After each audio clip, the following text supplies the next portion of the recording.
Today we're going to visit with Steve Winzenburg, Fairmont native, graduate of Fairmont High School in 1973. And he's gone on to do a number of different things. He's an author.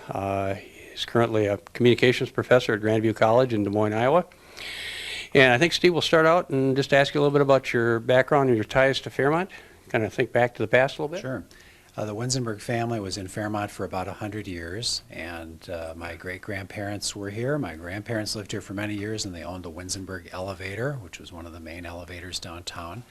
And my dad was the school district business manager. So for the Fairmont schools, he worked as a business manager. And so I grew up here and lived here until about 74. I graduated high school in 73, went off to college, and then after 74, I just lived summers in college. And so I really have not been back too often, just basically to visit relatives. And my grandma, the last remaining Fairmont resident, passed away about 2 years ago. And so that was really the last Winzenburg tie to Fairmont. Everyone else has moved on. Okay, and I see you're an author. You've done some writing. And what type of writing do you do, and how did you get interested in the kind of things that you write? Well, much of the writing interest started when I was in Fairmont, and it actually started in radio because when I was in 11th and 12th grade, KSUM allowed us to write a radio drama. And it was on every Sunday night, and some of the other people in town, Steve Goodell, Dan Banks,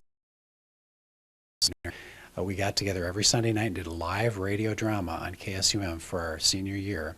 And that led me to getting into broadcasting in college.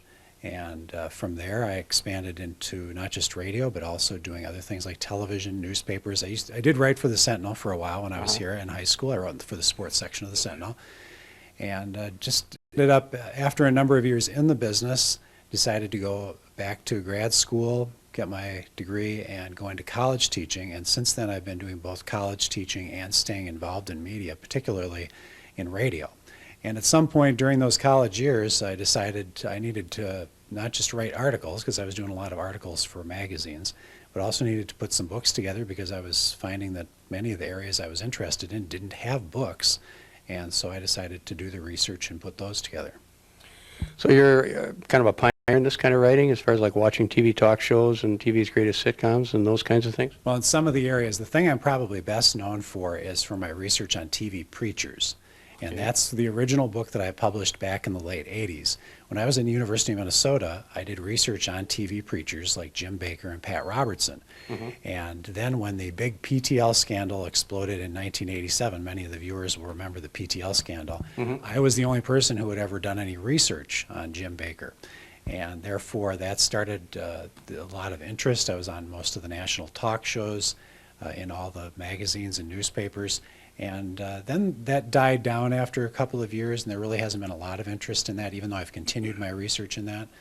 There hasn't been a lot of interest there, so I had to expand to something beyond just TV preachers. And then the next thing was talk shows, and then I expanded it to sitcoms. So the talk shows, there are other writers that have done quite a bit on talk shows. The sitcom book that I just had come out this year is the first book of its kind that's come out in about 25 years. So in that case, I am doing research that no one else has done. Okay, interesting. I noticed in looking at your website that you've talked to some of the people that are on these sitcoms from the past, from back in the 70s, 60s maybe. What are some of the interesting things that come to mind in your visits with them, or what are some of the things that stand out?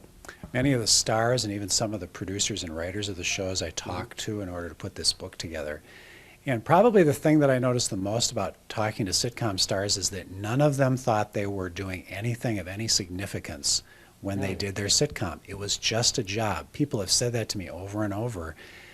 From 50 sitcoms, like I had Shelley Fabre and Paul Peterson from the Donna Reed Show. Shelley Fabre also was on Coach, of course. She told me that this was just a job. She said, I didn't think anybody'd be interested. And all these years later, and Mary Ann from Gilligan's Island, interviewed her. She can't believe she still has anybody interested in Gilligan's Island after all these years. Greg from the Brady Bunch, same way. They're baffled by the idea that somehow there's interest in these shows all these years later. And so that's probably the common thread for the people that I've interviewed. Interesting. Where do you see yourself going from here as far as writing? Anything on the horizon? Well, I've got a revised version of the talk show book that's going to come out next fall. That's called TV's Greatest Talk Shows. And so I've got TV's Greatest Sitcoms, TV's Greatest Talk Shows, and then I'm going to try to revive the TV Preacher book with TV's Greatest Preachers. Now, the question is, can I find anybody who will publish that? Because as I said before, there's not a huge amount of interest in that, but since it is the thing that I'm known for, I would like to complete that trilogy. Sure. You've been in Fairmont today, Friday, December 17th. Had kind of a busy schedule. What else have you done today besides come here to the museum? I was very excited to talk to a number of school groups. I went to the Five Lakes Elementary School, right? That's the name of it? Right, Five Lakes. This was not here when I was at Fairmont. And got to talk to about 150 fifth graders. That was really exciting. They were a great group of kids to talk to. We also went to St. John Vianney, since I had gone to St. John Vianney for elementary school, and talked to a couple of their school groups. And then I went out to the high school and talked to an English class about writing. And I've been trying to communicate to the students here that writing can start at a very early age, and it doesn't have to be this super serious research type writing, even though that is important. But just encouraging them to just start jotting things down as they're taking a vacation. Start to write stories about your vacation and keep track of things. And the internet's been a great source for kids to start writing too, since so many of them are interested in instant messaging other kids and writing things and exploring, going on blogs and things like that. So it's just been a day of encouragement to try to encourage young people to write, because when I was in Fairmont in school, I didn't have great visions of writing books or being published nationally. But it was an acquired thing that came over years, and just a spark that kind of grew. And so I was trying to get that spark going here. Okay, and we hope we have a lot of people tomorrow for the book signing, too. If I want to buy your book, or somebody out there is interested in buying one of your books, how would they go about that? Well, the website for the book is www.greatsitcoms.com. And if you go onto the website, you'll be able to see some sample chapters and also get information. We even have a little trivia section where you can try to answer some trivia questions from sitcom history. And so that's greatsitcoms.com. All right.